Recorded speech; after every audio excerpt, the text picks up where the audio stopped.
Garcia sa auction market nila for the Kabakahan Festival. And right here is the Honorable Mayor of Paja Garcia, Mayor Prudencio Gutierrez. Okay, ma'am. Thank you sa inyong pagkakataon dito. May questions na po kami.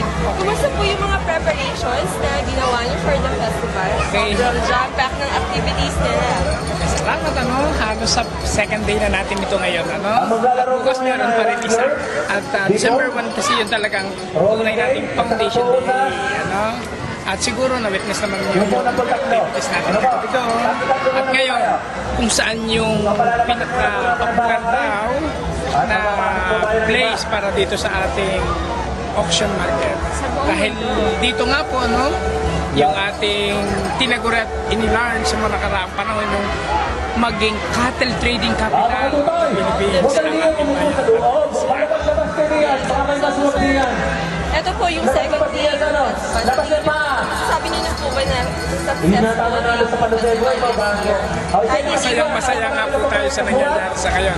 Dahil ang dami pong mga participants po natin, yung ating rodeo sa ngayon, halos 9 na teams ang naandyan. Kumbaga nung mga una nag-start kami, 2, 3 lang na team ang naandyan. Saan nga po yung Galing pa pong Nueva Ecija.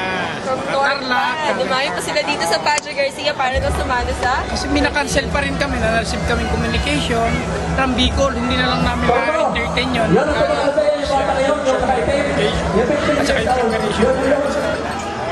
So, Mayor, sasabi niyo sa ating mga kababayan, sa mga taga-Paja Garcia, sa iba pa pong mga Batanggenyos na tumatangkilik din sa inyong mga Una nga po kami nagpapasalamat sa mga Paja Garcia na kung saan ay kami nagkakaisa sa isang konsepto na muli ibalik yung kultura, sine, na dapat mabalik tanawan ng ating mga kabataan dahil meron kakapulutan tayong aral doon sa mga nakaraan sa larangan ng kultura at sine pa rin. Kaya muli, ibinabalik po natin sa panahon ito na hindi naman gusto lang makalimutan at mabauna lang sa limot yung mga mauna na kultura sa bayan ng Paja Garcia. At yan po, sa ngayon, tayo po ay narito sa Panginoon ng bayan ng Paja Garcia sa mga tagapangbuhay na nagbuhay ng may negosyo dito pa rin sa ating livestock auction market sa bayan ng Paja Garcia. Isa pa rin po salamat dahil sila din ang palagian kasama natin sa mga supportang kumain sa activities, livelihood program na dahil doon, batiin natin si Mayor lang sa mga congratulations. Maraming salamat. Kung saan kayo madadala. Parating lagi kayo nandito.